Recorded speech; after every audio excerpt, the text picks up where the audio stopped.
दोस्तों सब्सक्राइब कीजिए हमारे YouTube चैनल कथा संचार को और साथ में बेल आइकॉन को जरूर से प्रेस कीजिए लेटेस्ट हिंदी कहानियों के लिए। धन्यवाद। कथा संचार चैनल के माध्यम से चैनल पर आए नए मेहमानों एवं श्रोतागण को नमस्कार। चलिए दोस्तों, आज की कहानी है नहीं आऊंगी मायके कभी। तो बिना देरी किए चलिए कहानी को शुरू करते हैं।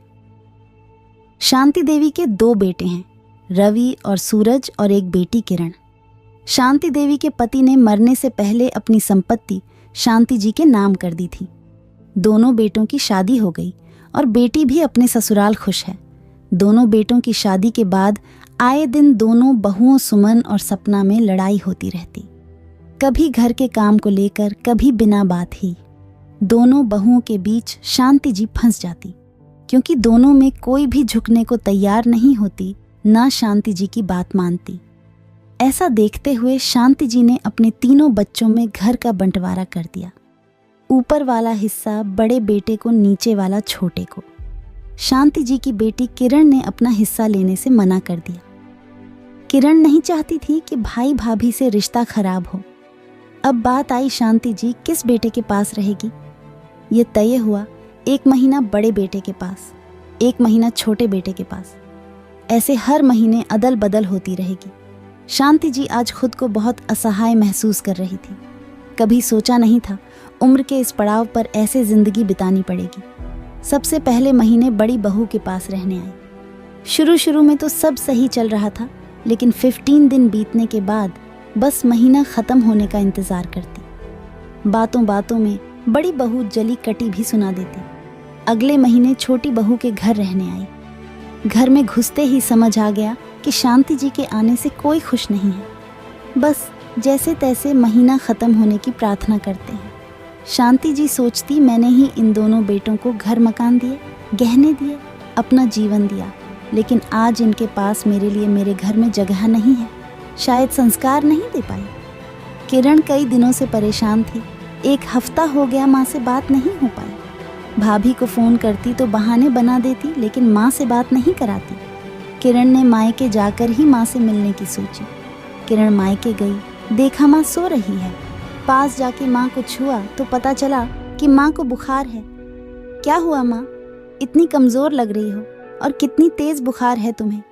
डॉक्टर को दिखाया है या नहीं? दवाई लेती हो? अरे ननद जी, हम क्यों दिखाए डॉक्टर को? 2 दिन रहे हैं इस महीने को पूरे होने में। बड़े भैया के घर जाके दिखा लेना। अब सब खर्चा हम ही करें क्या? कैसी बात कर रही हो भाभी? आपकी अपनी माँ होती तो मरने छोड़ देती क्या? आपसे क्या बात करनी? बड़ी भाभी को नीचे बुलाकर किरण ने पूछा। भाभी, आपको तो पता है कितने दिनों से माँ बुखार में तप रही हैं। आपने उनका इलाज नहीं कराया? ऐसे भी क्या रिश्ते? सुनो ननद रानी, अभी देवरानी के घर का महीना चल रहा है, तो इस महीने के खर्चे की जिम्मेदारी देवर जी पर है। जब तक माँ जी ठीक नहीं हो जाती, मैं अपने घर नहीं ले जाऊंगी। कैसे हो गए हो आप सब? भैया, आप दोनों भी चुप हो। सुन किरण, अब तू भी सुन ले, या तो तू बड़े भैया के घर जाएगी या हमारे घर। दोनों के बीच में तुझे भी चुनाव करना होगा। तो सुनो भैया ना, मैं आपके घर आना चाहती हूँ ना बड़े भाई के। रिश्तों का बंटवारा करना मेरे संस्कार नहीं है, और मैं माँ को भी आप दोनों के भरोसे नहीं छोड़ सकती। मैं माँ को अपने घर ले जाऊंगी। सोच ले किरण, अगर आज तू माँ को यहाँ से ले गई तो तेरे और माँ के लिए हमारे घर के दरवाजे हमेशा के लिए बंद हो जाएंगे। सोच लेना, तेरा मायका नहीं है। अपने ससुराल में क्या कहेगी जब कोई तीज त्योहारों में तेरे भाई भाभी नहीं आएंगे? तेरा ही अपमान होगा।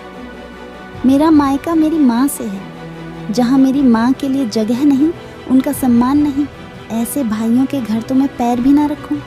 मेरे ससुराल वाले बहुत समझदार और भले लोग हैं।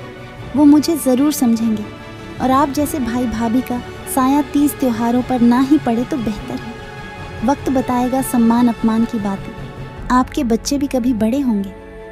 किरण अपनी माँ को अपने साथ लिए हमेशा के लिए मायके को अलविदा कह दिया।